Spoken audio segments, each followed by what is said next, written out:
In this video, I'll show you how to use NanoBanana inside Perplexity. Make sure you watch this video till the end. All you need to do is visit the official Perplexity website. Once you are logged in, simply click on your profile icon and then navigate to Preferences. Under the Artificial Intelligence section, you'll find an option called Image Generation Model. Here in the drop-down list, which will likely be set to default, you simply need to click on NanoBanana. As you can see, it has now been selected. I'll go back and enter a fun prompt. Generate an image of a horse wearing a spacesuit racing with other horses on Mars. I will click Enter, and we will wait briefly until the image is generated. There it is.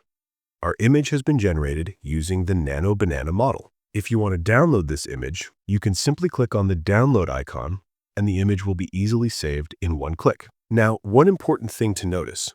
Whenever you generate an image on Gemini using NanoBanana, there is typically a watermark at the bottom right corner. However, when you generate your images using NanoBanana inside Perplexity, you will find there is no watermark. That is one clear advantage of using NanoBanana within Perplexity. It is crucial to note that to use NanoBanana inside Perplexity, you must have a Pro account. While you will still be able to generate images using the free account, you won't be able to select a different image model. It will be permanently set to default. Also, if you are a student watching this video, you can get Perplexity Pro completely for free, along with the AI-powered browser called Comet, which I'm using right now. If you want to know the complete sign-up process, you can simply click on the video appearing on your screen now. If this video has been helpful, make sure to leave a like and also subscribe.